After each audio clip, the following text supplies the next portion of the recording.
Alors, bonjour à tous, et je vais vous expliquer un problème qui se passe lors d'une interview. Alors, en fait, à l'origine, c'est une petite chaîne qui vient d'être créée sur YouTube, qui s'appelle Face à Face, et en fait, la présentatrice a décidé d'interviewer une femme transgenre dans le cadre de sa chaîne YouTube, qui vient fraîchement de sortir. Mais le problème, c'est que ça va tourner au fiasco, en fait. Ça va tourner au fiasco transphobe, en fait. Et c'est vraiment problématique, avec des choses qui sont vraiment pas tolérables en fait, qui sont intolérables et qui ne seront jamais tolérables. Et malheureusement, vous allez voir, ça tourne carrément au massacre en fait, ça tourne au massacre colossal. Donc vous allez le voir, c'est ahurissant et vraiment, il fallait que je vous le montre. Alors voici le premier extrait. Changer de genre, c'est aller contre nature. Un homme reste un homme, une femme reste une femme. Du coup, je te laisse. Alors, être trans n'est pas un choix, faire une transition en est un.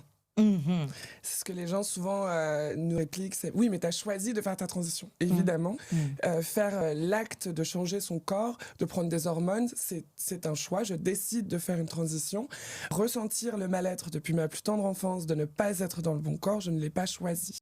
Alors là déjà on est face au premier problème, c'est-à-dire que là elle n'a même pas conscience elle-même que c'est pas un choix de faire sa transition médicale, mais une nécessité. C'est un besoin, voire même pour la 98%, voire 99% des personnes transgenres, c'est même vital. Donc non, ce n'est pas un choix de faire sa transition médicale. Non, c'est vital. C'est même crucial pour de nombreuses personnes.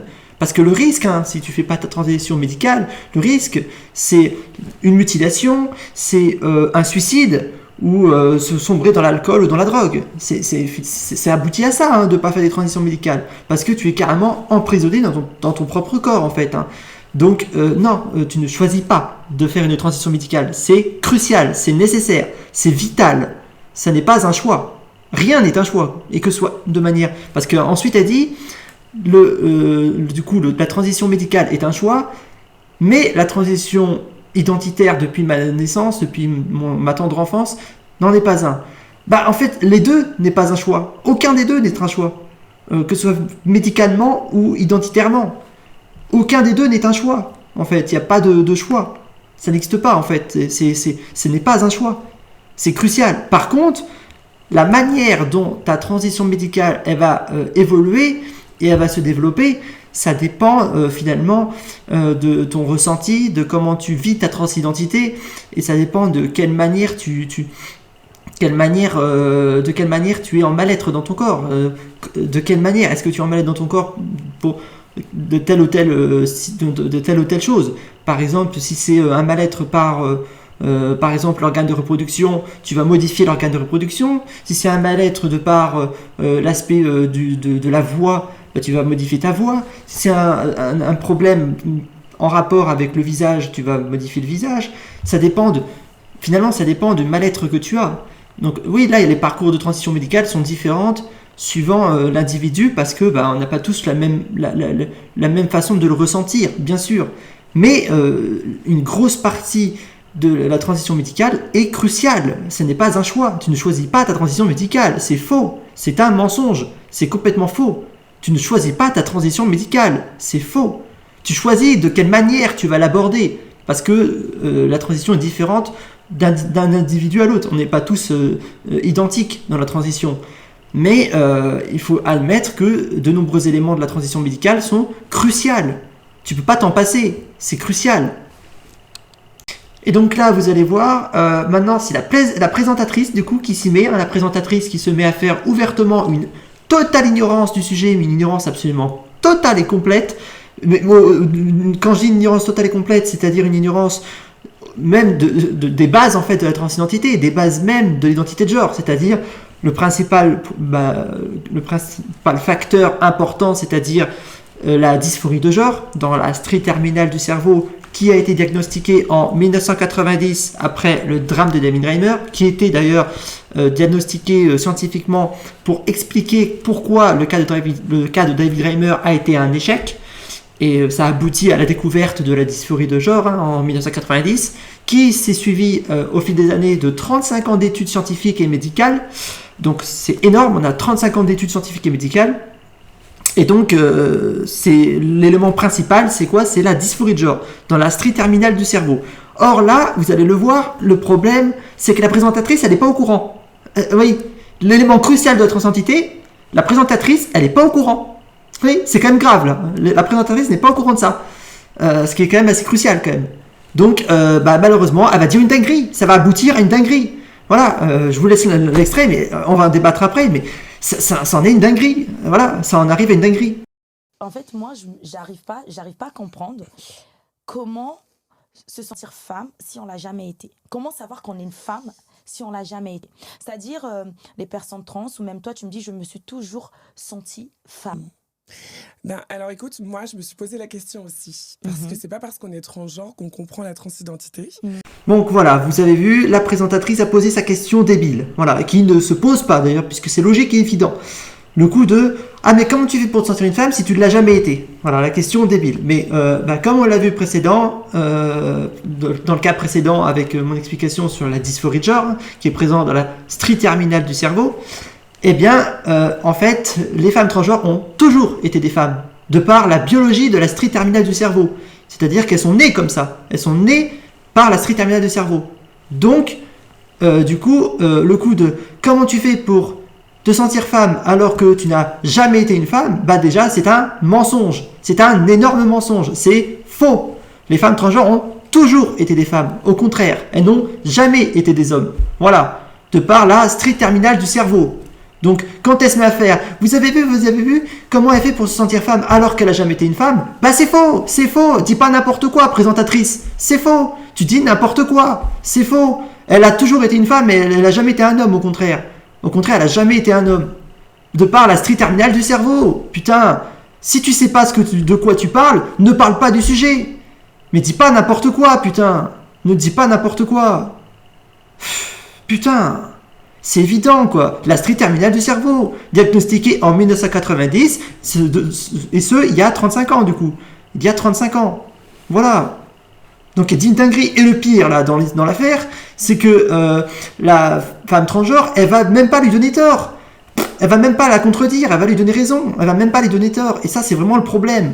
Elle va même pas lui donner tort, elle va même appuyer ses propos. C'est même encore pire parce que la femme transgenre, elle va même appuyer ses propos en disant, tu sais, moi aussi je me pose la question. Mais non, te pose pas la question.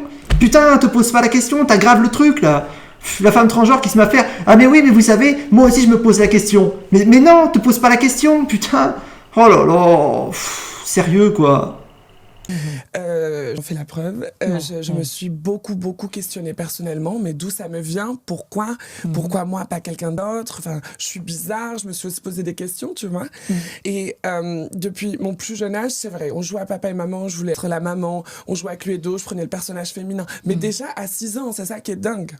Tu vois, c'est ça qui est dingue. Hein. Et en fait, moi, je parle de moi, je parle pas au nom de toutes les trans. Non, elle parle d'elle. Je pense qu'il y a quelque chose d'une question de l'âme. Après, on va peut-être plus loin là-dessus, tu vois. Mais moi, je trouve que c'est comme une identité, comme si mon âme est féminine, en fait. Ce qu'on dit, t'es pas né dans le bon corps. Et... Exactement. Et moi, de toutes les questions que j'ai réfléchi autour de ça, j'ai l'impression d'être une âme qui est dans le corps qui est un objet. Coincé dans le corps. Et donc, on met cette âme-là, et malheureusement, mon âme est féminine. Parce que les gens qui m'ont connue avant ma transition m'ont dit, mais t'étais déjà une femme avant ta transition. Parce qu'être une femme, c'est pas un physique. Tu vois, moi, je vois pas la féminité comme question de physique. Je fais une transition physique pour être en adéquation avec mon mental. Pour être en adéquation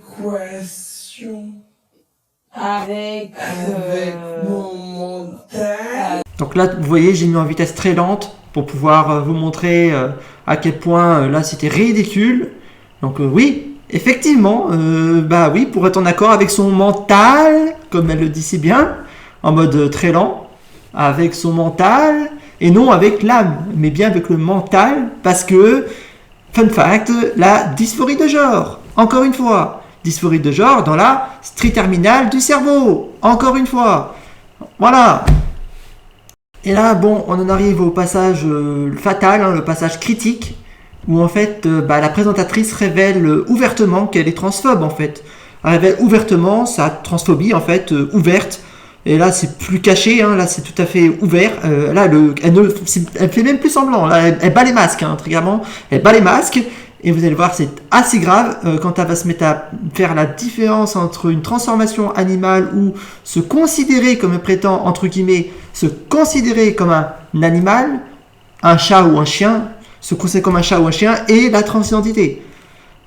Quoi explique-nous c'est quoi la différence là, parce que je vois pas où la différence et je vois pas où est le rapport.